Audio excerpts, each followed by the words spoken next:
Қайырлы күн, каналыма қош келдіңіз. Күні бойына аяқта тік тұрып жұмыс істеу, таңнан кешке дейін орындықта отыруды қажет ететін жұмыс орны. Одан бөлек үйде болсаңыз да аяқ қолыңыздың немесе таңертең кешкісін ісініп кететіндігін байқайсыз ба? Аяқ қолдың ең ауыр жұмыстарды атқаратынын білсек те, оны уақытында күту керектігін ұдайы естен шығаратынымыз жасырын емес. Жүйке жүйесінің соңғы аялдамалары орналасқан осынау аяқ пен қолдың ісінуінің өзі белгілі бір қауіптен белгі беретіндігін естен шығармау қажет. Ісіну лимфостаз әсерінен болуы мүмкін. Жалпы лимфостаз лимфаның іркілуі. Мұндай жағдайда адамда ағзадағы жұмсақ ұлпаға сұйықтық жиналып, лимфа тамырлары жарақаттанғанда орын алады. Ауыр жағдайда ол айналасындағы ұлпалардың бәрін жарақаттауы мүмкін. Аяқ қолдың ісінуін емдемес бұрын лимфа дегеннің не екенін біліп алу аса қажет. Лимфа ағзадағы артық заттар мен бактерияларды, қоқыстарды шайып алып шығатын мөлдір сұйықтық. Осы сұйықтық ағзада артып кеткенде ісіну пайда болады. Лимфостаз екенін қалай білуге болады? Негізгі белгілері аяқ қолдың ісінуі.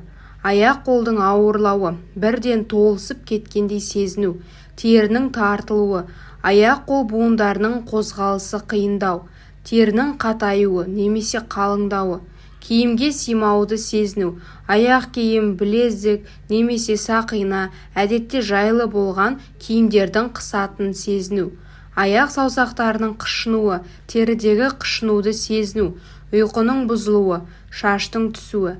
Тоқтату және емдеу жолдары қалай? Кімде болса қандай да бір жағдайға тап болғанда оның себебі мен құтылу жолдарын іздейді. Аяқтың ісінуінен арылу үшін оның неден пайда болғанын анықтап алса, құтылу жолы да оңай болады.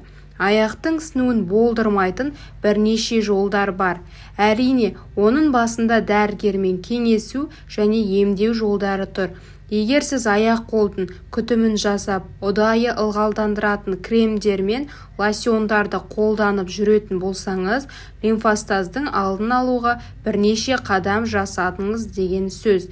Лимфостазды емдеуде лимфа түйіндерін жарақаттап алмауды басты назарда ұстаған дұрыс болмақ. Ағзадағы артық сұйықтықтың жиналмауын қадағалаңыз.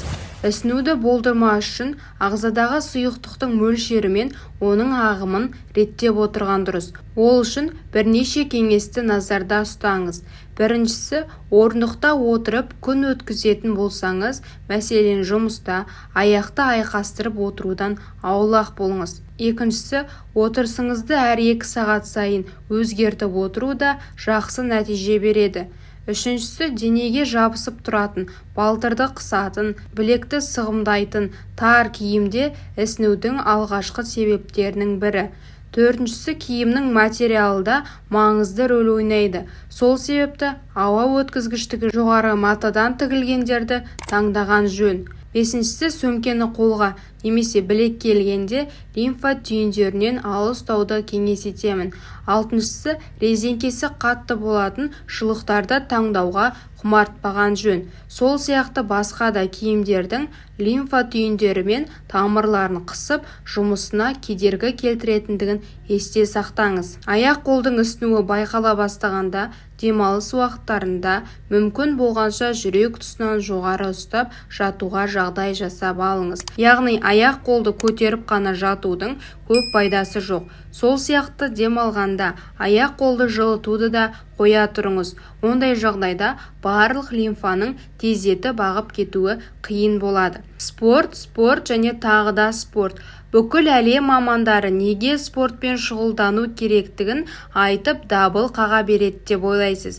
Әлбетте, адамдардың денсаулығына орасан пайдасы болғандықтан. Жеңіл жаттығудан бастап, күн сайын болмаса да күн аралата аэробика, билеу, суда жүзумен айналысатын болсаңыз, лимфа түйіндерінде сұйықтықтың жиналып қалуын болдырмайды. Яғни аяқ қолдың ісінуінен алыс боласыз. Аяқ-қолдың таңертең немесе кешкілік уақыты ісіп кетуі қатарынан 10 күн бойы байқалса, демек сізде лимфостаз дерті басталып келеді деген сөз. Емделу керек, жай ғана ісіну деп қарасаңыз, соңы жақсылыққа апармайды. Лимфостаз асқынғанда ісіктің қайтпауы, фиброз, киста сияқты ауыр дерттерге шалдықтыруы мүмкін. Ақпарат ұнады деген ойдамын. Егер де каналға тіркелмеген болсаңыз, тіркеле кетіңіз.